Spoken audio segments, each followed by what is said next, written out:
March 11, evening reading, Deuteronomy chapters 14, 15, and 16. Clean and unclean food, Deuteronomy 14. You are the children of the Lord your God.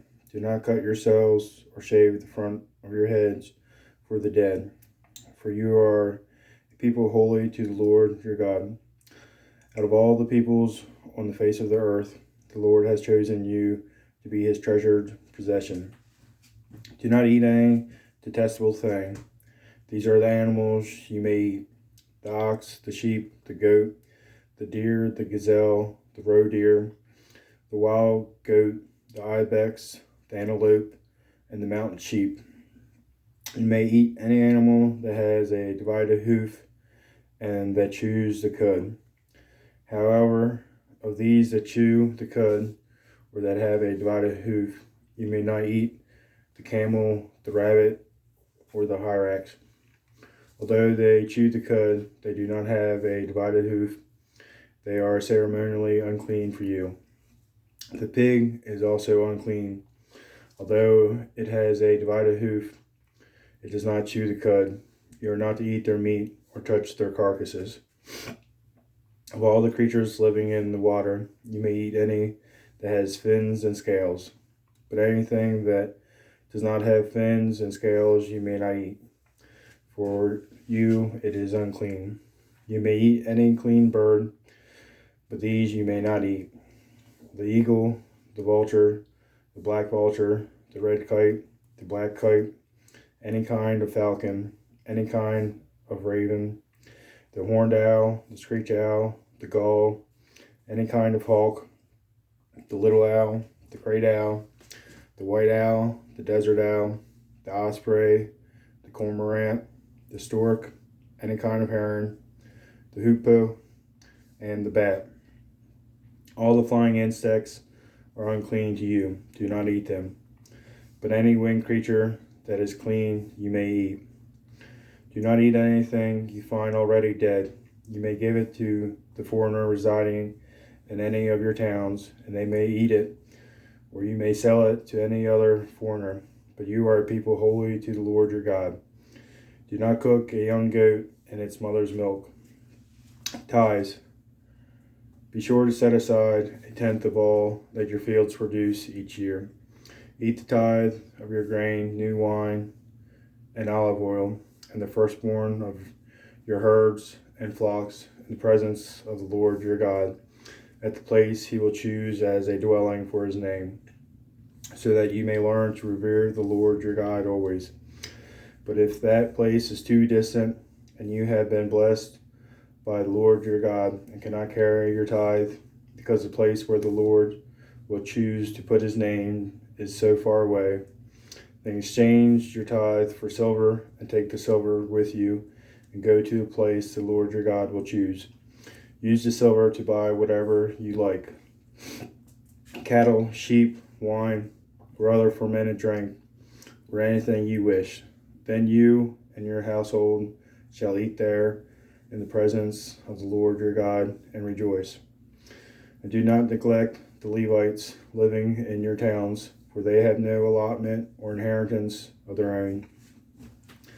At the end of every 3 years, bring all the tithes of that year's produce and store it in your towns, so that the Levites who have no allotment or inheritance of their own, and the foreigners, the fatherless, and the widows who live in your towns may come and eat and be satisfied, so that the Lord your God may bless you in all the work of your hands.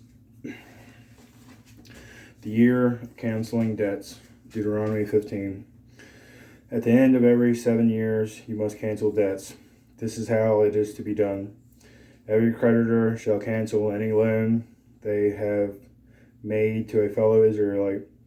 They shall not require payment from anyone among their own people, because the Lord's time for canceling debts has been proclaimed. You may require payment from a foreigner, but you must cancel any debt your fellow Israelite owes you. However, there need be no poor people among you, for in the land the Lord your God is giving you to possess as your inheritance, he will richly bless you.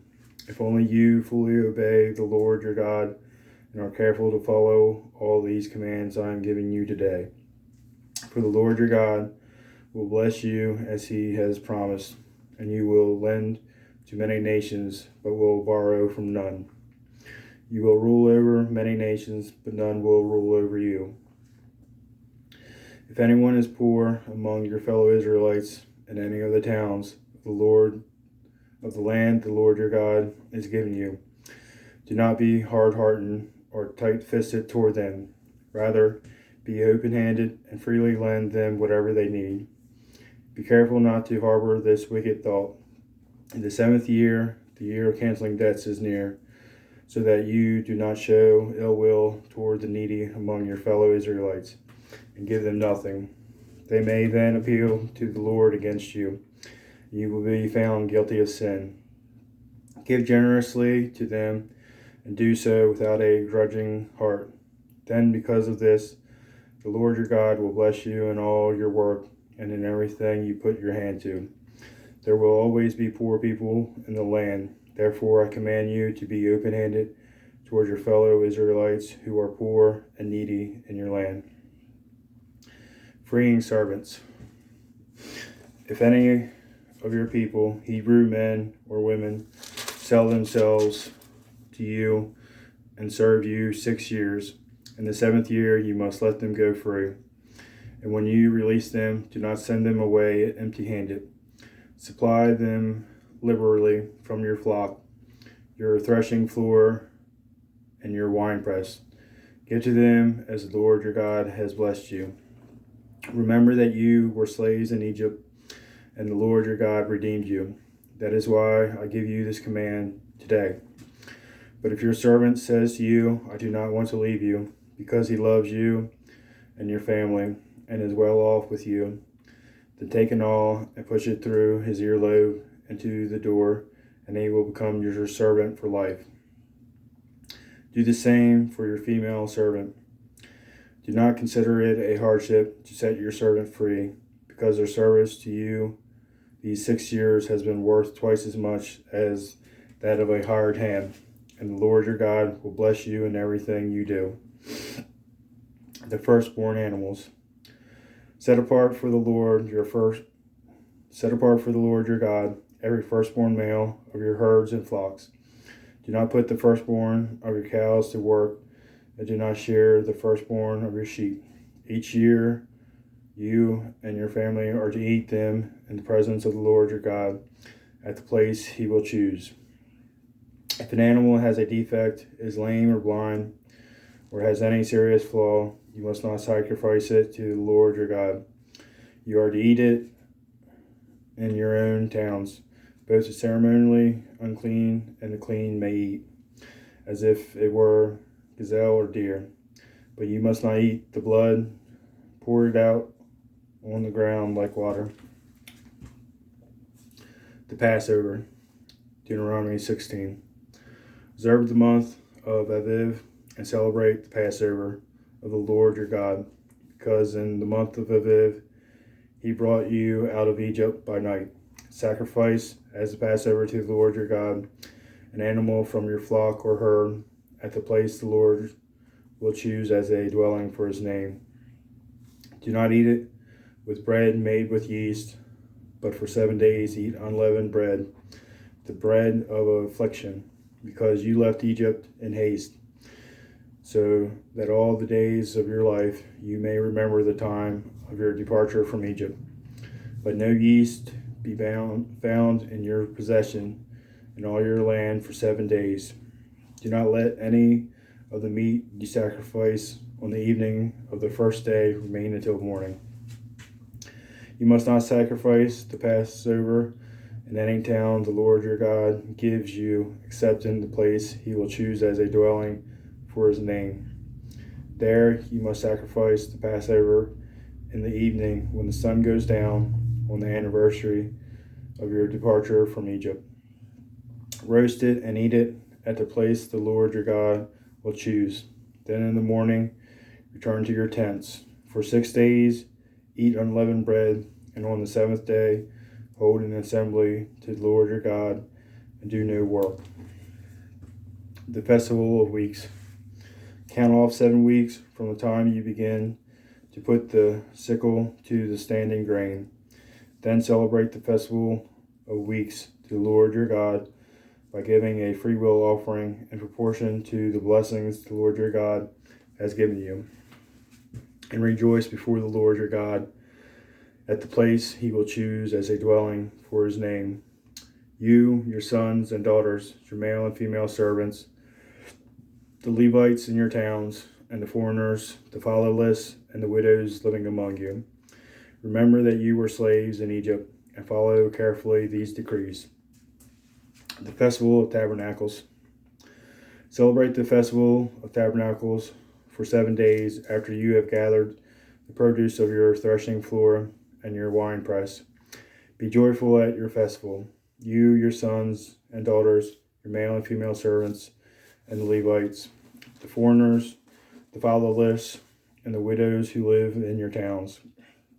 For 7 days, celebrate the festival to the Lord your God at the place the Lord will choose.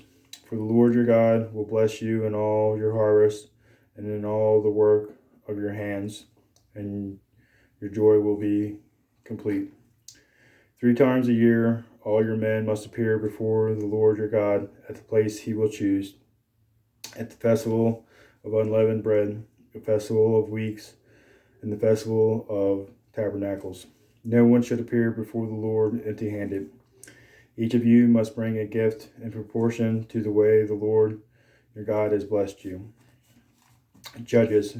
Appoint judges and officials for each of your tribes in every town the Lord your God is giving you, and they shall judge the people fairly.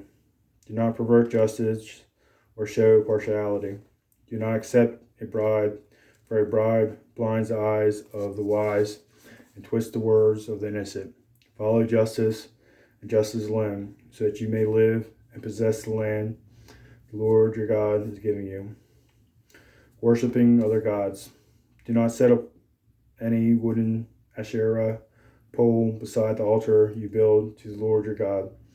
Do not erect a sacred stone, for these the Lord your God hates. That concludes our reading.